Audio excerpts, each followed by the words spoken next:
Student, हम लोग अभी क्या निकाल रहे हैं? मैकेनिकल एडवांटेज निकालेंगे हम लोग। मैकेनिकल एडवांटेज तो मैं पहले डायग्राम बना देता हूँ आप लोग को समझाने के लिए। ठीक है, आप लोगों ने पहले भी बनाया, मैं जस्ट आप लोगों को समझाने के लिए बना रहा हूँ। पहले बता दिया गया है, ये ऐसे गया, ये इसमें, ये ऐसे गया इसमें, और ये ऐसे गया, इससे निकला और यहाँ पे ये फिक्स्ड हो गया। ठीक है, यहाँ पे ये इस तरह से हुक में लगा हुआ था। ठीक है, मैं जस्ट समझाने के लिए, क्योंकि पहले वाला जो है मैंने आप लोगों को अच्छा से डायग्राम बना दिया, अभी जस्ट शॉर्टकट बना रहा हूँ डायग्राम, सिर्फ आपको ये समझाने के लिए कि किस तरह से ये सब काम करता है, ताकि आप लोगों को कोई दिक्कत ना हो। ठीक है, पहले मैंने डायग्राम बना दिया है, वो डायग्राम से आप लोग कॉपी या बुक से देखिएगा। ठीक है, आप लोग कॉपी में जो डायग्राम बनाए वहाँ से देखिएगा। देखिए, मैकेनिकल एडवांटेज क्या था? मैकेनिकल एडवांटेज को हम लोग ए से लिखते हैं, MA। ठीक है, तो इन इक्विलिब्रियम पोजीशन में, इन इक्विलिब्रियम पोजीशन में क्या था? हमारा जो इफोर्ट था, ठीक है, हम लोगों ने पढ़ा ही है अभी। इन इक्विलिब्रियम पोजीशन में हमारा जो इफोर्ट था वो क्या था? T3 के इक्वल 1। ये जो इफोर्ट है इसको बैलेंस कौन कर रहा है? ये T3 ही तो कर रहा है। ये इफोर्ट नीचे और ये T3 ऊपर, ये T3 जो इफोर्ट को बैलेंस कर रहा है। इसको इक्वेशन 1 कर दीजिए। अब for pulley A, pulley A में देखिए, ये A है, B है, C है, D है। पुल्ली ए में देखिए क्या हो रहा है, 2T1 बैलेंस कर रहा है लोड को।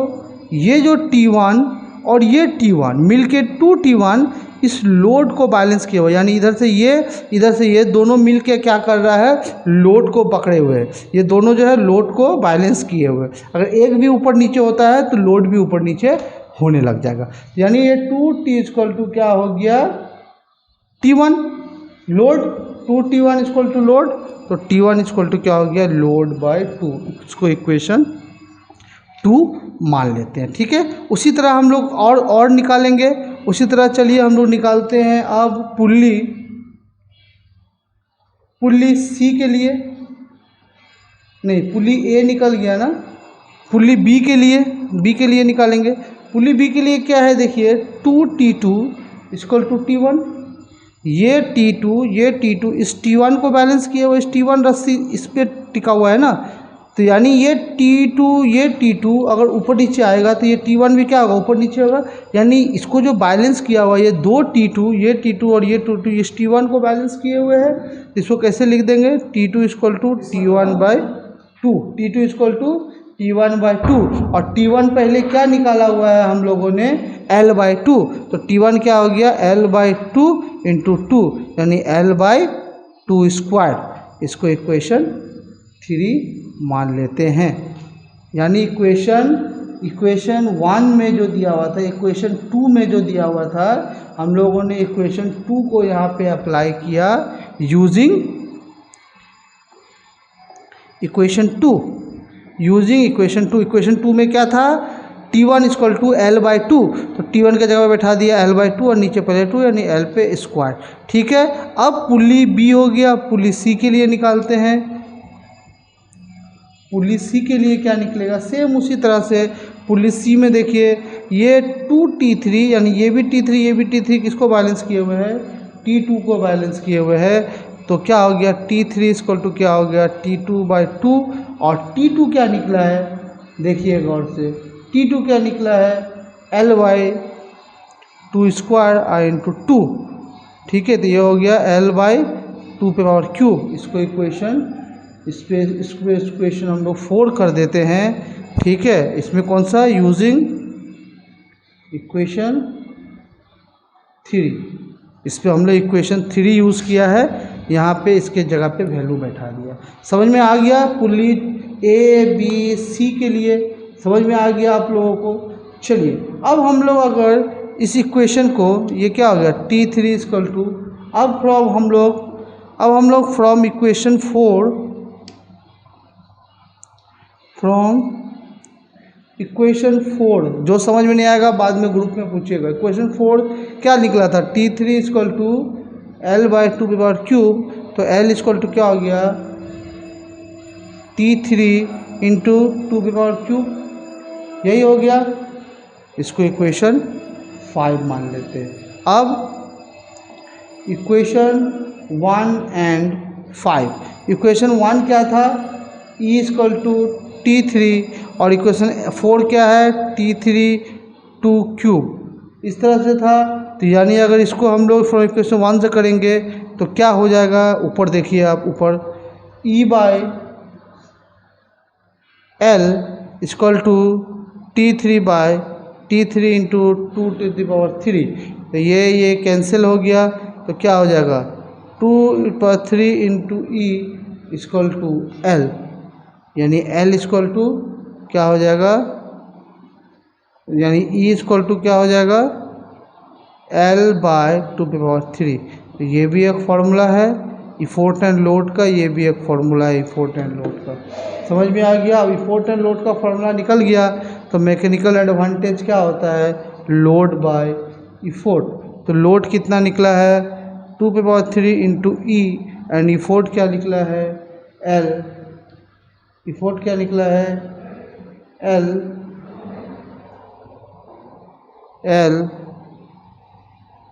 नहीं, हाँ इफोर्ट क्या निकला, इक्वेशन 1 देखिए, इस इफोर्ट हो गया T3, इफोर्ट क्या हो गया T3, और लोड क्या हो गया, लोड क्या निकला था हम लोगों के लिए, लोड क्या निकला था, सॉरी इक्वेशन 5 में लोड क्या निकला था 2 to the power 3 into T3।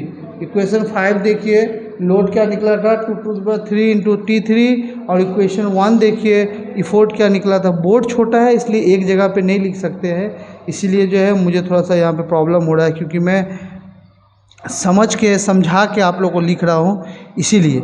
यहाँ पे अगर इक्वेशन 1 लिखा रहता तो फट से वहाँ से, इधर छोटा बोर्ड है, अब लॉकडाउन है तो इसी तरह से थोड़ा सा प्रॉब्लम फेस करना पड़ा। चलिए देखिए यहाँ पे लोड क्या निकला था हम लोगों ने, लोड हम लोगों ने निकाला था इक्वेशन नंबर 5 देख लीजिएगा 2 to the power 3 into T3, और इफोर्ट के लिए इक्वेशन 1 देख लीजिएगा वैल्यू था T3 कैंसिल, मैकेनिकल एडवांटेज हो गया 2 टू द पावर 3।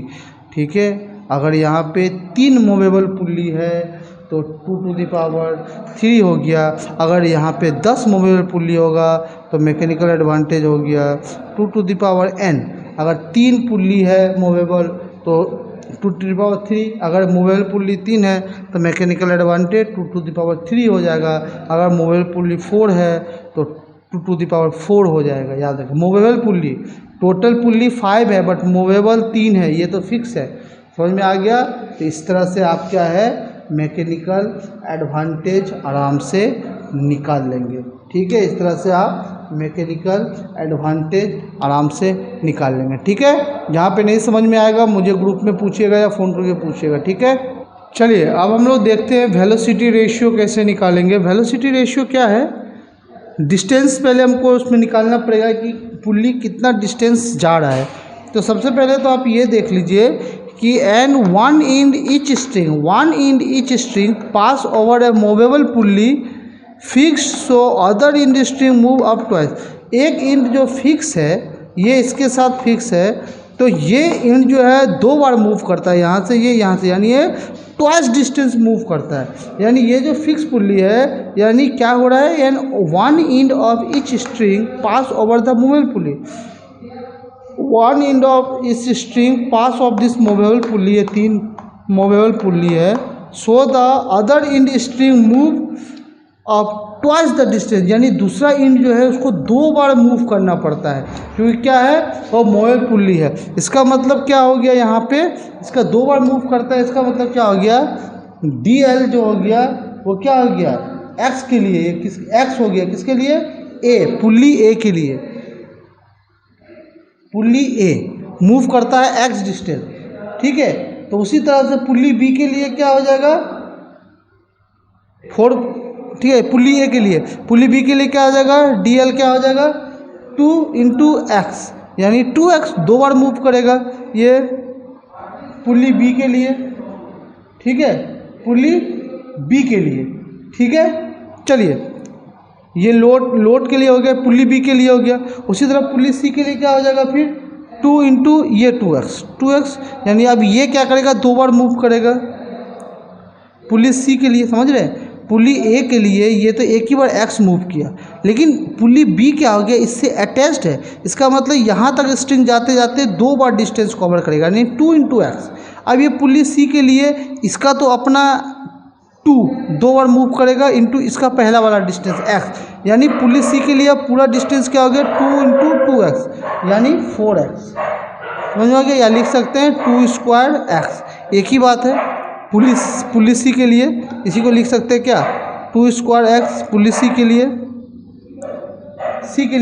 समझ रहे हैं। उसी तरह से पुली डी के लिए क्या हो जाएगा, 2 बार तो मूव करेगा इंटू ये पहले से 2 × x, ये पुली डी के लिए। तो इसको सॉल्व कीजिए, 2⁵x पुली डी के लिए, समझ रहे हैं। पुली ए के लिए x डिस्टेंस कवर किया और पुली डी तक जाते जाते डबल हो जाता है डिस्टेंस, यानी पहले x था फिर उसको 2 से मल्टीप्लाई कर दिया 2x। अब पुली सी जाएगा तो इसके लिए डबल, और यहाँ तक जाने के लिए लगा 2x, तो 2 × 2x। अब डी के लिए तो 2, लेकिन यहाँ तक पहुँचने के लिए पूरा कितना लगा, 2⁵2x, तो हो गया 3x। समझ में आ गया? इस तरह से निकल गया डिस्टेंस और इफोर्ट हो गया। ये क्या है, लास्ट में जो D3 निकाला ये DE हो गया, ये इफोर्ट का हो गया। समझ में? लोड के लिए क्या था, लोड के लिए तो यही था x, ये लोड के लिए जो ये ए पुल्ली जो मूव किया x डिस्टेंस मूव किया, और इफोर्ट जाते जाते ये कितना मूव कर दिया, 2⁵x डिस्टेंस मूव कर दिया।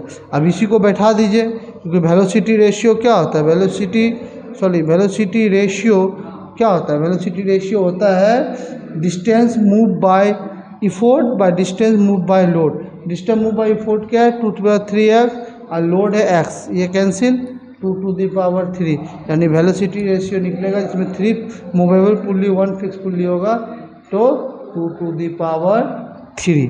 अगर बहुत सारा हो गया तो वेलोसिटी रेशियो निकल जाएगा 2⁵n। समझ में आ गया? अब 2⁵n यानी कितना हो गया, देखिए लोड भी उतना ही निकला, 2⁵3 निकला, वेलोसिटी रेशियो भी 2⁵3, यानी अगर 3 मूवेबल पुल्ली है तो वेलोसिटी रेशियो 2⁵3 होगा, और आपका मैकेनिकल एडवांटेज भी 2⁵3 होगा। लेकिन अगर 3 के बदले 4 पुल्ली है, 5 पुल्ली है तो 2⁵n, अगर 5 पुल्ली है तो 2⁵5 होगा, 6 पुल्ली मूवेबल है तो 2⁵6 होगा, अगर 7 मूवेबल पुल्ली है तो 2⁵7 होगा। तो इससे आपको पता चल जाएगा जितना मूवेबल पुल्ली है आप आराम से निकाल देंगे। अब इफ़िशियंसी की बात करते हैं। इफ़िशियंसी क्या होता है, mechanical advantage by velocity ratio. Mechanical advantage 2⁵n, velocity ratio भी 2⁵n।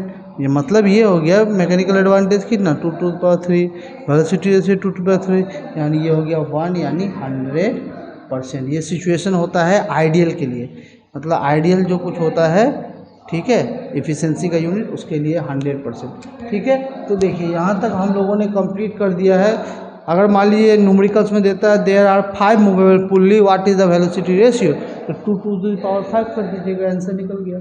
ठीक है, तो इस तरह से भी आप आराम से निकाल सकते हैं। मैं आगे पढ़ाऊँगा, आगे और पढ़ाऊँगा, आगे में फिर होगा कुछ पुल्ली है इसमें 2 ब्लॉक्स होंगे, ट्रैकल होंगे, एक दूसरे से अटैच्ड होंगे। ठीक है, मैं आगे बहुत सारा पढ़ाऊँगा, न्यूमेरिकल्स भी कराऊँगा। ठीक है, तो आज यहीं तक रखते हैं, नेक्स्ट क्लास में इससे आगे करेंगे हम लोग। ठीक है, कोई डाउट हो तो आप लोग पूछिए। देखिए आप लोग अगर डाउट नहीं पूछेंगे, मैं आप लोग का लाइव क्लास कराता था तो आप लोग में से बहुत सारे स्टूडेंट लाइव क्लास ज्वाइन नहीं करते थे, तो फिर मैंने आप लोग की सुविधा के लिए रिकॉर्डिंग क्लास करने लगा। रिकॉर्डिंग क्लास में ज़्यादा मेहनत होता है, पहले उसे रिकॉर्ड करना पड़ता है, फिर एडिट करना पड़ता है, फिर साउंड मिलाना पड़ता है, पिक्चर क्वालिटी मिलाना पड़ता है, कहीं पर अंधकार तो नहीं हो रहा है, कहीं पर कुछ तो नहीं हो रहा है, फिर उसको एक्सपोर्ट करना पड़ता है, फिर आप तक वीडियो पहुँचता है। तो कितना ज़्यादा मेहनत करना पड़ता है। ठीक है, तो ये मेहनत सफल तभी होगा जब आप लोग भी साथ में पढ़ेंगे, डाउट पूछेंगे, कोई प्रॉब्लम होने से पूछेंगे। ठीक है, तो ये सब पढ़िए, कोई डाउट हो तो मुझसे ज़रूर पूछिए। ठीक है, नेक्स्ट क्लास में फिर इससे आगे करेंगे। आज के लिए इतने रखते हैं। Thank you and good bye.